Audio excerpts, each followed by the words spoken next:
There's also like interesting contractions that show up, like y'all, and then you can make it possessive. You can say y'alls, and then you can even add it and contract the verb at the end and say y'allser. Oh my God. Y'alls are gonna do this. Meet Palle Bo, a digital nomad from Denmark on an epic journey around the world. At the age of 50, he made a bold decision. He sold everything, his house, his car, his furniture, and set out with a quest to visit every single country in the world, documenting everything along the way. This is the Radio Vagabond podcast.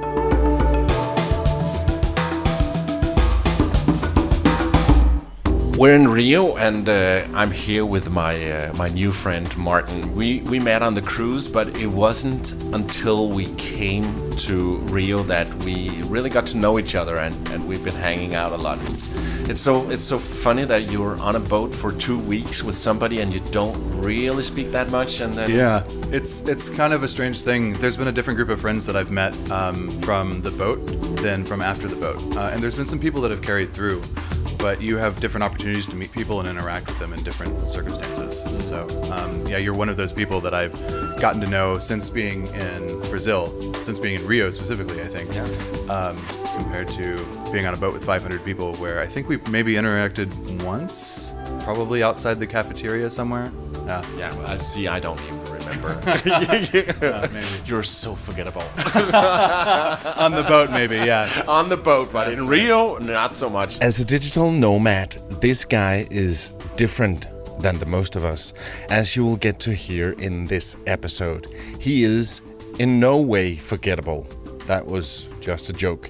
In fact, he's one of the nicest guys I've had the pleasure of getting to know through Nomad Cruise. His name is Martin. I'm Martin Locklear. I'm from the States. I grew up in North Carolina. I am a digital nomad by some definitions. I work full-time for a company in Los Angeles. So that separates me from a lot of digital nomads who maybe run their own businesses or do small contract jobs or kind of figure it out as they go along. So I work 40 hours a week for the same company that I've worked for since before I started traveling around. And I've been traveling around, depending on how you count the time, for about 2 years now. Yeah. And it's a company that people who listen a lot to podcasts, they know. Yeah, there's a lot of people who listen to a lot of podcasts, and we do a little bit of advertising on them from time to time. I think that probably that's how most people have gotten to know the company. I work for a company called ZipRecruiter. ZipRecruiter is one of the companies that really have gone all in with promoting what they do on podcasts. So if you listen to any of the American podcasts, you probably know that this is a company that helps connect businesses with people who are looking for a job. Yeah, we do a lot of things. You can post a job or several jobs, and then we distribute that job out to lots of different job boards. And from a job seeker side, we focus a lot on making a really quality experience for the job seekers. Mm-hmm. So we do a lot for trust and safety, so preventing scamming. Mm-hmm. A lot of people like to try to take advantage of job seekers because you have these people, and Stop. It's enough. Oh, This podcast is not sponsored by ZipRecruiter. Sorry, I'm actually really proud of my company that I work for. Yeah, so you should be. I'm just teasing.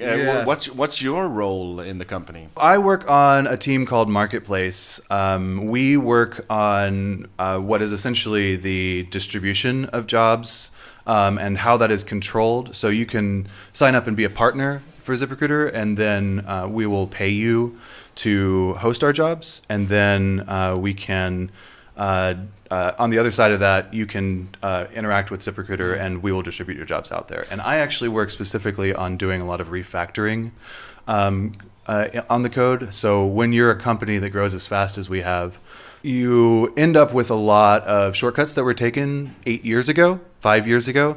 And as you grow, you end up having to fix those shortcuts that you maybe taken along, and that's really where I've kind of specialized in. Programming? Yeah, I'm a software engineer, so I help build the back-end systems that drive the ZipRecruiter website. This episode is not supported by ZipRecruiter, but it is supported in part by Hotels25.com. So if you like this podcast, you will support it by using Hotels25.com.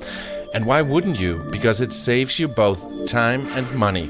You see, Hotels25.com helps you find the best prices on hotel rooms, guest houses, and hostels around the world. It does that in one simple search. Just go to Hotels25.com.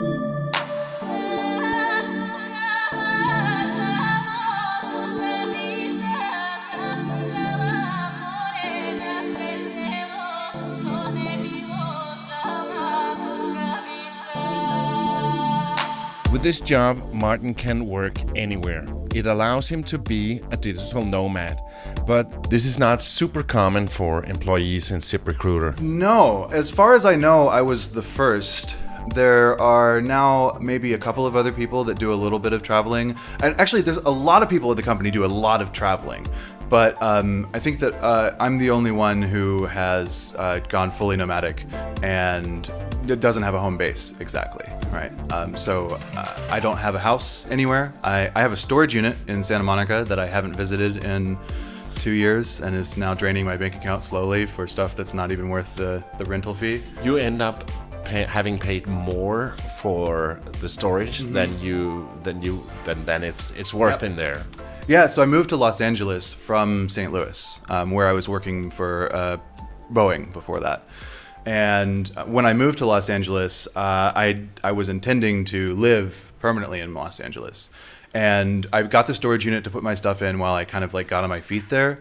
I don't know if you knew this or not, but Los Angeles is sort of an expensive city to live in. Mm-hmm. So when I got there, the plan was to find a place, and I knew it was going to take some time.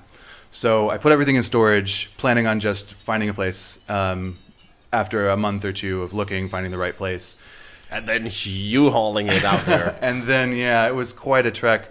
And then I ended up staying in short-term places. So like the places that I found to stay were furnished and available for a short period of time. And I'm like, all right, this is cool. I'll stay in this short-term place for a little while while I look for a real place long-term. And then my stuff stays in storage and I'm basically living out of a suitcase. This is why I say, depending on how you count time, I've been traveling for 2 years, 2.5. So I went from a couple of different short-term places that were furnished, first through like finding them online like Craigslist, and then finding through friends. And another co-worker connected me with somebody who had a space. And so I did that for about a year, maybe 10 months, something like that. I don't know. And towards the end of it, I realized that me in Los Angeles really didn't connect the way I wanted it to be. Like, I really love visiting Los Angeles. There's so much going on there, but it can be kind of a tricky place to live and build community, especially in Santa Monica where I was. I had always wanted to travel more, and so it just kind of became a natural extension of, oh, I don't have a place to live. I'm staying in short terms. All right, my short terms are getting even shorter term. And then eventually it's like, well, maybe I should just not do this in Los Angeles. And so I started traveling around the States, spending a month or so in different places going along the way, and regretting ever putting my stuff in a storage unit ever since. It was the same story that Matt Balls told me. Yeah. He's also got a storage unit, and he said he might go back soon and clearing it out. Mm-hmm. So why don't you take him by the hand and you go and clear out your storage room? We should go and teamwork on I must admit, I have one too. Yeah. But I have no furniture in there. Okay. It's not that big, and I have my books and my vinyl records. So the important things. And a little bit of studio from my recording studio back home. Yeah, I have basically a similar situation. I have a few instruments, a couple of guitars. I have a bunch of books and I have a table that my mother gave me, and that's basically it. Of anything, there's some like clothes and some other small Okay, boxes. so basically I'm not any better. No, yeah. And it's a much larger storage unit than I need, so most of it's empty. So I'm like just like cringing at this space that I'm renting in Santa Monica that is mostly unused, and the company that I'm renting from is loving taking that money out of my bank account every month. We both have a few things in storage back home. We've both been traveling full-time for around 2.5 years, but this is where the similarities stop. Martin has a very different way of traveling than me. He's more the definition of a slow traveler. When we come back, Martin will explain some of the reasons why he's traveling like that. This is the Radio Vagabond podcast. And I can take anything you can throw at me, and nothing can get me down. Life is looking so bright, the sun is up again. I'm feeling like I could fly. No clouds in my way, no. And oh, oh, oh, I'm living the good life. And oh, oh, oh, I'm living the good life now. Oh, oh, oh, I'm living the good life. And nothing can get me down, no. If you're one of those people that have shared this podcast on social media, or maybe just told a friend out there in real life, I just want to say thank you so much. That means so much to me. Lifted up on your shoulders, I can see the whole world. There's nothing that I cannot do, no. You and me together, we got this thing down, and nothing we cannot do. No clouds in our way, no. And whoa, oh, oh, I'm living the good life. Whoa, oh, oh, I'm living the good life now. Whoa, oh, oh, I'm living the good life. And nothing can get me down, no, no. Life's got a way of pushing you, but we got the strength to push on through. 'Cause there's not a place that we can't see if we don't live what we believe. I knew that while I was traveling around, I couldn't just go to a new place every few days or few weeks and have the stability and time and energy that I needed to maintain my job, right? And like I said, I really love my job, I really love my team, but it does require like a full-time commitment. But I wanted to move around and see a lot of places, and so the balance I struck was a month at a time in a place. And that was really nice because if you fly into a place, then you have 4 weeks, basically. And if you're working full-time during the week, then you have basically 3 weekends where you're not traveling to go and explore. So it's basically the same as going and spending a week at a time in a place without working. Plus then you have evenings and weekends, or you have evenings and mornings where you can go and explore a little bit outside of it. So you get more out of it. So that's part of the reason I picked a month. The other part was that I spent a lot of time in Airbnbs, and once you cross the 28-day threshold, you start to get into month-long discounts. And it makes it much more affordable to stay in Airbnbs. Daily rates and weekly rates can be really expensive, but monthly rates can be as much as a 40% discount. So I started doing that. I also had the intention of going and visiting friends and family that I hadn't seen in a long time. So a lot of the places that I went first were to go visit people that I love dearly, but I hadn't been able to be physically in the same place for any extended period of time for a long time. So I was able to go and visit these people and have it not be urgent. When you go and visit just for a few days, you feel like you have to make the most out of your time. But if you're there for a whole month, it's much more casual. You can be like, oh, I'm too tired, I'm just going to hang out at home today. Or, oh, there's this thing that came up that nobody planned. It feels much more relaxed and much more comfortable. It's a really great way to reconnect with people that you haven't seen in a long time. I've been doing that for a while, and I really enjoyed that pace. But it turns out that that's great for when you know people and you already have an intro to a community in an area. But if you're going to new cities where you don't know anybody, it takes a little bit longer to really get to know the area and to make friends there. And so that's why I decided here now in Rio, I don't have an exit date. I'm going to be here. The plan is to be here through the end of Carnival. maybe a little bit longer. I'm learning Portuguese. So that's 2.5, 3 months? 2.5, 3 months. So it is December 30th now, and Carnival is the first week of March. So I'll be here through then. I might take a couple of weeks in Colombia and Medellin at the end of February, depending on how my visa situation works out here. It's a departure from the month at a time. I think 3 months is really a nice period to really invest in a community.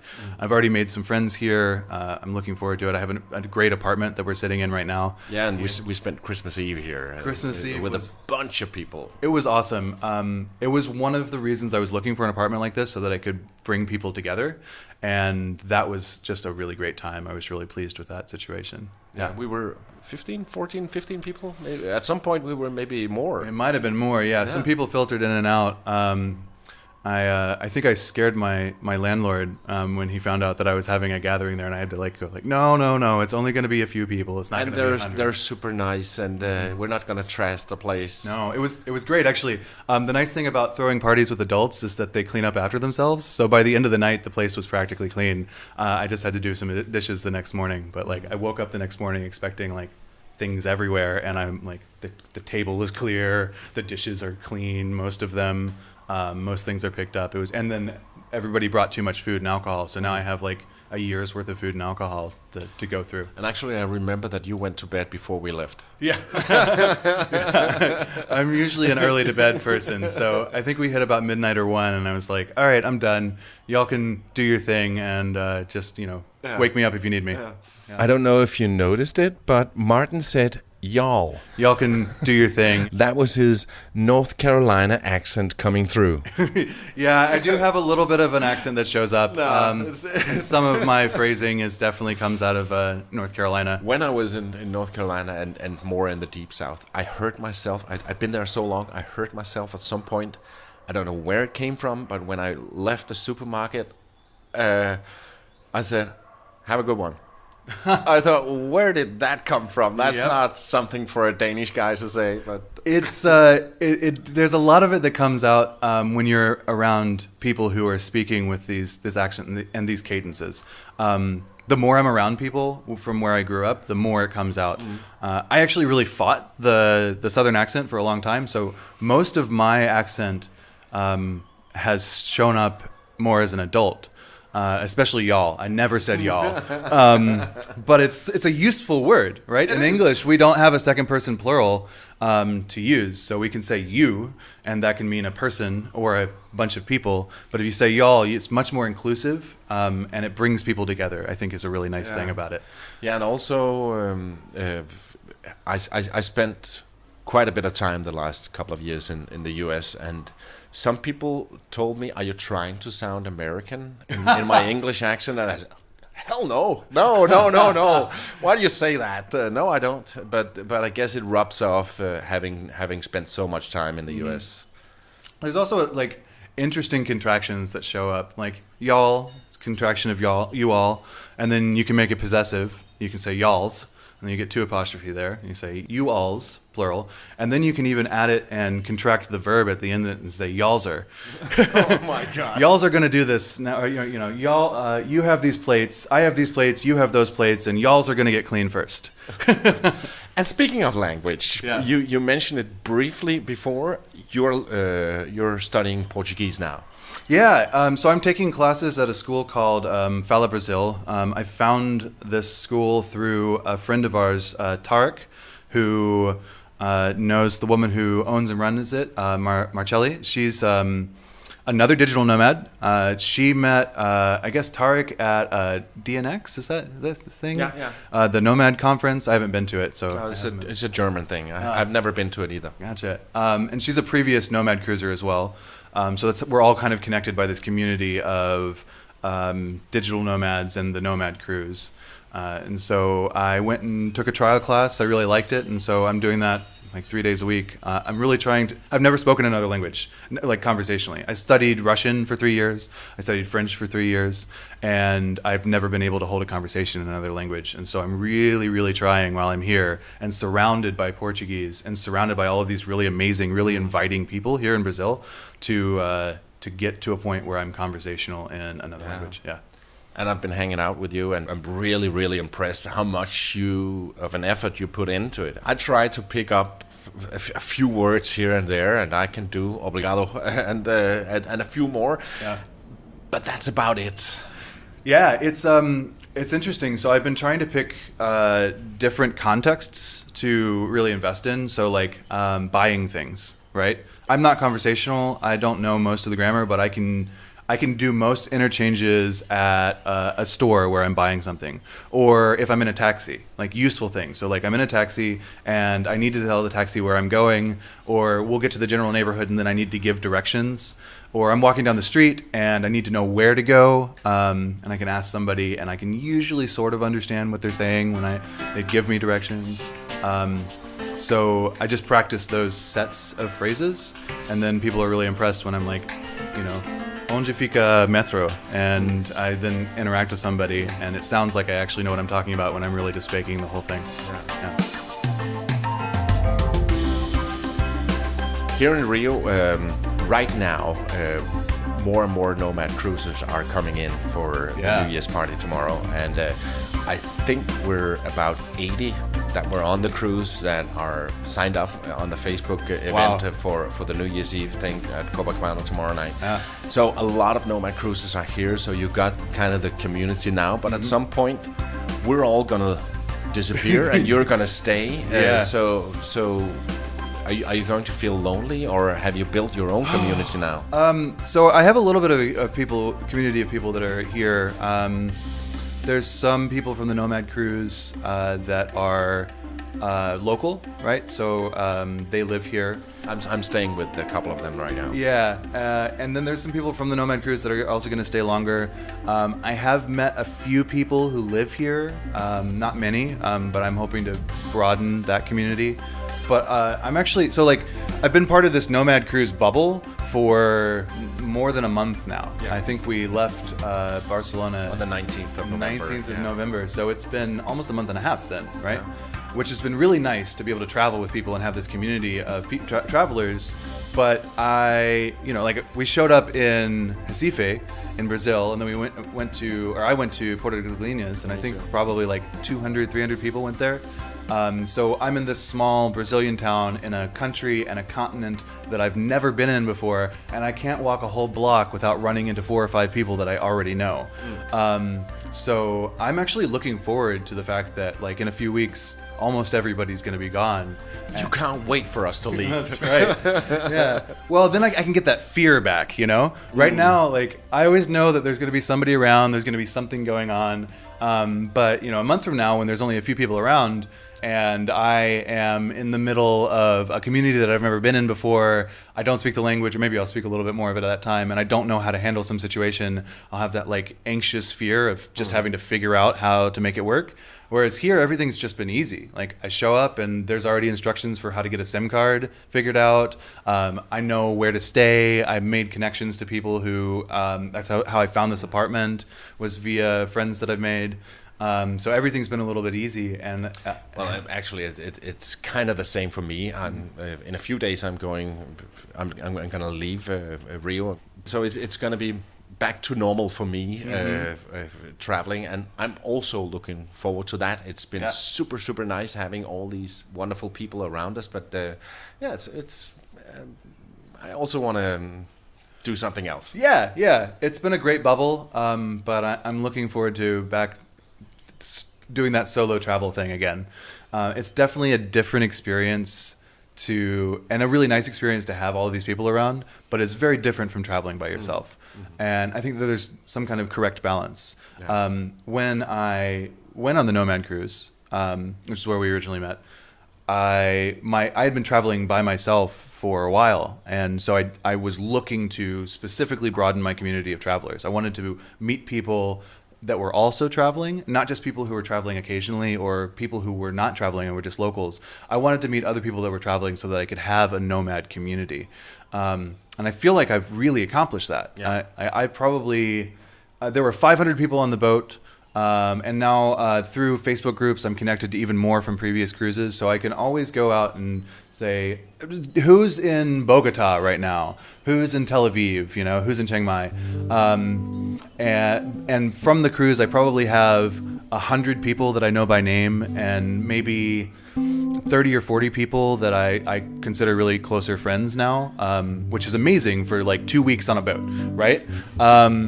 And that's fantastic. So I achieved that goal, and now I want to retract from it just a little bit and go back and do that solo travel thing a little bit. Maybe alternate between being surrounded by nomads and then being by myself for a little while. I'm actually naturally an introvert.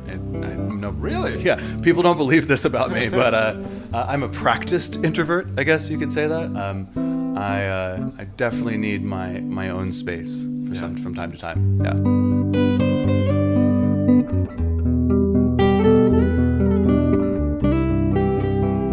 A few weeks ago, in episode 106, I spoke to Curtin. If you haven't heard that episode, make sure that you go back and listen to that one too. Curtin is a real character. And he told me about a brand new podcast he's going to start with Martin. Curtin and a woman named Jess Rohde and Megan Mars, and then one other person who I forget his name, were sitting on the deck by the pool on the cruise that we were just on. The idea came to them in the middle of the Atlantic Ocean. And we were having this really interesting conversation about gender and about travel experiences and moral relativism and really cool stuff. And Jess was like, you need to make this into a podcast. And I was like, she was joking, right? She was like, this would be a great podcast. We should all listen to this. And I was like, well, let's do it. Challenge accepted. That's right. And then I kept reminding people about it for a little while, because it's one of those things that, good ideas are a dime a dozen. It's about whether or not you actually do anything with it.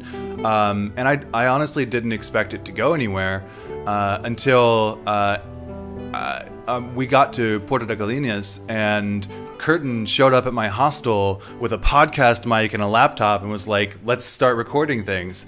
And almost completely out of the blue. I think he gave me a little bit of notice that he was coming over. And we've been actually doing it. So we picked a topic for our first set of interviews. We're interviewing other travelers, and we're really kind of winging it. Neither of us have a ton of experience with anything like this, so we're just diving into it nomad style and figuring it out as we go along. But we figured a good first topic was talking to solo female travelers, right? Because there's it's an issue that is more complicated and more involved than just how to travel as a person. What I do. Like what you do, yeah. And we happen to have all of these really brilliant and amazing women around us that were solo female travelers at that time. So it seemed like a good place to start. One of the things that we want to do with the podcast, there's a couple of things that we want to do with the podcast. We want to leverage the unique set of experiences that we have as nomads to have conversations about topics that are maybe a little bit more complicated or nuanced or difficult than you might otherwise have. And to bring that to an audience that's not just other travelers. And then the other thing that we want to do along the way is to break down barriers to travel. So making it feel easier and approachable. A lot of people, there's always an excuse, right? It's too expensive. I don't have enough money. I'm too old. I'm too young. It's not safe. I don't know how to speak the language in this place or whatever. And some of those excuses are more valid than others, and most of them are not valid at all. And so talking to women who have taken this dive, the safety issue is a really commonly stated thing, and seeing how they've navigated that complication, talking about uncomfortable experiences that they've had, and then experiences that they've had that seemed like they could have been uncomfortable and actually have turned into something that was magical. Some of the conversations we've had have been really amazing. All of them have been amazing, and they've all been very different, right? Mm. Everybody has a different perspective. So now comes the hard part. We've had lots of conversations with really amazing people. Now we have to edit that into something that people actually want to listen to. Yeah.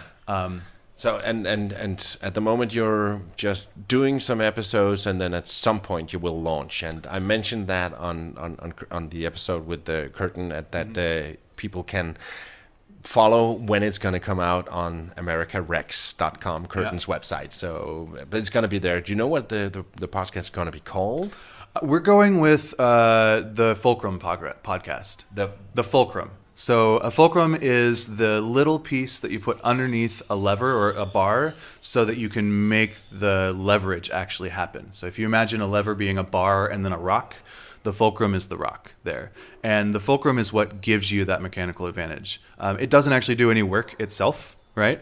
It just takes advantage of the leverage that's around it to amplify the work that everybody else is doing. So we thought it was a really appropriate name for a podcast where we're just interviewing people and getting their stories to maybe further a goal that we all collectively as nomads have, which is to like experience and connect cultures and places all over the world, right? Yeah. So do you have any idea when the first episode is going to come out? What's the goal? Oh man, I'm really hesitant to specify a date, but I think that our goal is soon, or at least having them in the can in the next few weeks, and then having a plan for when we're actually going to release. This project is, from my perspective, not something that I want to have a sense of urgency about. I want to do it right. Nobody's trying to make any money off of this. It's not trying to build a brand. This is really just something that I want to do for fun. It's a passion project. Exactly, yeah. I already have my job. I don't need some other income source to fund my travels. But like, I definitely feel like if there's a way to share some of these experiences and some of these conversations that we have along the way with a broader audience, that's really cool, right? And so that's what we want to do. That was almost it for this episode. In a few seconds, Martin has a bit more to say about his co-host, Curtin. And again, if you haven't heard that episode yet, go back and do so after this one. But first, let me remind you that this episode is brought to you in part by Hotels25.com and not ZipRecruiter. Hotels25.com helps you find the best prices on hotel rooms and much more around the world. Hotels25.com. It actually works. Y'alls are going to do this. Monday morning, I make sure to have another episode for you from my journey through Morocco. We're about to leave Rabat and head further south through northwestern Africa, and I run into a Polish guy on a motorcycle doing his own version of what he calls Krakow-Dakar. Really an interesting character. And speaking of characters, here's Martin again. This lifestyle does attract characters. My co-host is certainly one of those. No, he's not a character. He's an interesting fellow. He definitely has a fair amount of stories to tell himself. Yeah. We'll probably actually, when I mentioned to you that I'd like to put you on my podcast, you would say, "Oh no, I'm so boring." So yeah, I know that you just listened to the episode with Curtin, and compared to Curtin, everybody's boring. So he has had quite of an intense and interesting life. He's one of those people that it seems like a lot of times jumps and then figures out where the parachute is, and is really good at it. Yeah. So I find a lot of that really inspiring. I like to surround myself with people that push boundaries, right? And so I've really enjoyed getting to know Curtin. Thank you so much, Martin, and thank you so much for becoming my friend. Likewise, thank you, Palle. It's been lovely. And thank you so much to you for listening. My name is Palle Bo.